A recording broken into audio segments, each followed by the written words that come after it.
जय श्री हरि। कृष्ण कन्हैया की जय।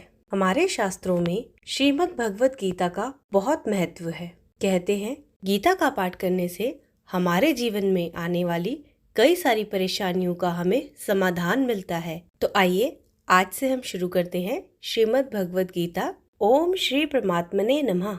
श्रीमद् भगवत गीता के पहले अध्याय का महात्म्य। श्री पार्वती जी ने कहा, भगवान आप सब तत्वों के ज्ञाता हैं। आपकी कृपा से मुझे श्री विष्णु संबंधी नाना प्रकार के धर्म सुनने को मिले जो समस्त लोक का उद्धार करने वाले हैं। हे देवेश, अब मैं गीता का महात्म्य सुनना चाहती हूँ, जिसका श्रवण करने से श्री हरि में भक्ति बढ़ती है। श्री महादेव जी बोले, जिनका श्री विग्रह अलसी के फूल की भांति श्याम वर्ण का है, पक्षीराज गरुड़ ही जिनके वाहन हैं, जो अपनी महिमा से कभी अच्युत नहीं होते तथा शेषनाग की शैया पर शयन करते हैं, उन भगवान महाविष्णु की हम उपासना करते हैं। एक समय की बात है, मुर दैत्य के नाशक भगवान विष्णु शेषनाग के रमणीय आसन पर सुखपूर्वक विराजमान थे। उस समय समस्त लोगों को आनंद देने वाली भगवती लक्ष्मी जी ने आदर पूर्वक प्रश्न किया। श्री लक्ष्मी जी ने पूछा, भगवान आप संपूर्ण जगत का पालन करते हुए भी अपने ऐश्वर्य के प्रति उदासीन से होकर जो इस क्षीर सागर में नींद ले रहे हैं, इसका क्या कारण है? श्री भगवान बोले, सुमुखी, मैं नींद नहीं लेता हूँ, अपितु तत्व का अनुसरण करने वाली अंतर्दृष्टि द्वारा अपने ही महेश्वर तेज का साक्षात्कार कर रहा हूँ। देवी, यह वही तेज है जिसका योगी पुरुष कुशाग्र बुद्धि के द्वारा अपने अंतःकरण में दर्शन करते हैं तथा जिसे मीमांसक विद्वान वेदों का सार तत्व निश्चित करते हैं। वह महेश्वर तेज एक अजर प्रकाश स्वरूप आत्मरूप रोग शोक से रहित अखंड आनंद का पुंज निष्पंद निरीह तथा द्वैत रहित है। इस जगत का जीवन उसी के अधीन है, मैं उसी का अनुभव करता हूँ। देवेश्वरी, यह कारण है कि मैं तुम्हें नींद लेता सा प्रतीत होता हूँ। श्री लक्ष्मी जी ने कहा, ऋषिकेश, आप ही योगी पुरुषों के ध्येय हैं। आपके अतिरिक्त भी कोई ध्यान करने योग्य तत्व है, यह जानकर मुझे बड़ा कौतूहल हो रहा है। इस चराचर जगत की सृष्टि और संहार करने वाले स्वयं आप ही हैं। आप सर्वसमर्थ हैं। इस प्रकार की स्थिति में होकर भी यदि आप उस परम तत्व से भिन्न हैं, तो मुझे इसका बोध कराइए। श्री भगवान बोले, प्रिय, आत्मा का स्वरूप द्वैत और अद्वैत से पृथक भाव और अभाव से मुक्त तथा आदि और अंत से रहित है। शुद्ध ज्ञान के प्रकाश से उपलब्ध होने वाला तथा परमानंद स्वरूप होने के कारण एकमात्र सुंदर है। वही मेरा ईश्वरी रूप है। आत्मा का एक तत्व ही सबके द्वारा जानने योग्य है। गीता शास्त्र में इसी का प्रतिपादन हुआ है। अमित तेजस्वी भगवान विष्णु के ये वचन सुनकर लक्ष्मी देवी ने शंका उपस्थित करते हुए कहा, भगवान, यदि आपका स्वरूप स्वयं परमानंद और मन की वाणी की पहुंच के बाहर है, तो गीता कैसे उसका बोध कराती है? मेरे इस संदेह का आप निवारण कीजिए। श्री भगवान बोले, सुंदरी, सुनो, मैं गीता में अपनी स्थिति का वर्णन करता हूँ। क्रमशः 5 अध्यायों के तुम 5 मुख जानो, 10 अध्यायों को 10 भुजाएं समझो और 1 अध्याय को उदर और 2 अध्यायों को दोनों चरण कमल जानो। इस प्रकार ये 18 अध्यायों की वाणमयी ईश्वरीय मूर्ति ही समझनी चाहिए। यह ज्ञान मात्र से ही महान पातकों का नाश करने वाली है। जो उत्तम बुद्धि वाला पुरुष गीता के 1 या आधे अध्याय का अथवा 1 आधे या चौथाई श्लोक का भी प्रतिदिन अभ्यास करता है, वह सुशर्मा के समान मुक्त हो जाता है। श्री लक्ष्मी जी ने पूछा, देव, सुशर्मा कौन था? किस जाति का था और किस कारण से उसकी मुक्ति हुई?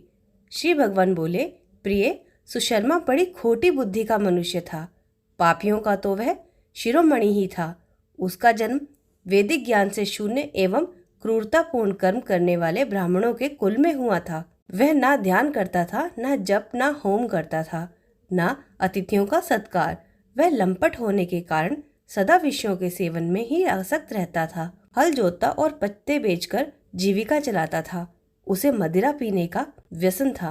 तथा वह मांस भी खाया करता था। इस प्रकार उसने अपने जीवन का दीर्घ काल व्यतीत किया। एक दिन मूढ़ बुद्धि सुशर्मा पत्ते लाने के लिए किसी ऋषि की वाटिका में घूम रहा था। इसी बीच में काल रूपधारी काले सांप ने उसे डस लिया। सुशर्मा की मृत्यु हो गई। तदंतर वह अनेक नरकों में जा वहां की यातनाएं भोगकर मृत्यु लोक में लौट आया और वहां बोझ ढोने वाला बैल हुआ। उस समय किसी पंगु ने अपने जीवन को आराम से व्यतीत करने के लिए उसे खरीद लिया। बैल ने अपनी पीठ पर पंगु का भार ढोते हुए बड़े कष्ट से 7-8 वर्ष बिताए। एक दिन पंगु ने किसी ऊंचे स्थान पर बहुत देर तक बड़ी तेजी के साथ उस बैल को घुमाया। इससे वह थककर बड़े वेग से पृथ्वी पर गिरा और मूर्छित हो गया। उस समय वहां कुतूहलवश आकृष्ट हो बहुत से लोग इकट्ठे हो गए। उस जन समुदाय में किसी पुण्यात्मा व्यक्ति ने उस बैल का कल्याण करने के लिए अपना पुण्य दान किया। तत्पश्चात कुछ दूसरे लोगों ने भी अपने अपने पुण्यों को याद करके उन्हें उसके लिए दान दिया। उस भीड़ में एक वैश्या भी वहां खड़ी थी। उसे अपने पुण्य का पता नहीं था, तो उसने भी लोगों की देखा देखी उस बैल के लिए कुछ त्याग किया। तदंतर यमराज के दूत उस मरे हुए प्राणी को पहले यमपुरी ले गए।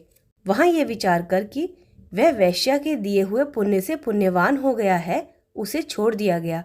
फिर वह भूलोक में आकर उत्तम कुल और शील वाले ब्राह्मणों के घर में उत्पन्न हुआ। उस समय भी उसे अपने पूर्व जन्म की बातों का स्मरण बना रहा। बहुत दिनों के बाद अपने अज्ञान को दूर करने वाले कल्याण तत्व का जिज्ञासु होकर वह उस वैश्या के पास गया और उसके दान की बात बतलाते हुए उसने पूछा, तुमने कौन सा पुण्य दान किया था? वैश्या ने उत्तर दिया, वह पिंजरे में बैठा हुआ तोता प्रतिदिन कुछ पढ़ता है, उससे मेरा अंतःकरण पवित्र हो गया है, उसी का पुण्य मैंने तुम्हारे लिए दान किया था। इसके बाद उन दोनों ने तोते से पूछा। तब उस तोते ने अपने पूर्व जन्म का स्मरण करके प्राचीन इतिहास कहना आरंभ किया। तोता बोला, पूर्व जन्म में मैं विद्वान होकर भी विद्वता के अभिमान से मोहित रहता था। मेरा राग द्वेष इतना बढ़ गया था कि मैं गुणवान विद्वानों के प्रति भी ईर्ष्या भाव रखने लगा। फिर समयानुसार मेरी मृत्यु हो गई और मैं अनेकों घृणित लोकों में भटकता फिरा। उसके बाद इस लोक में आया। सद्गुरु की अत्यंत निंदा करने के कारण तोते के कुल में मेरा जन्म हुआ।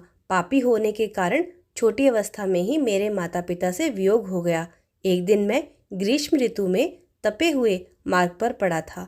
वहां से कुछ श्रेष्ठ मुनि मुझे उठाकर लाए और महात्माओं के आश्रम में भीतर एक पिंजरे में उन्होंने मुझे डाल दिया। ऋषियों के बालक बड़े आदर के साथ गीता के प्रथम अध्याय की आवृत्ति करते थे। उन्हीं से सुनकर मैं भी बारंबार पाठ करने लगा। इसी बीच में एक चोरी करने वाले बहेलिये ने मुझे वहां से चुरा लिया। तत्पश्चात इस देवी ने मुझे खरीद लिया। यही मेरा वृतांत है।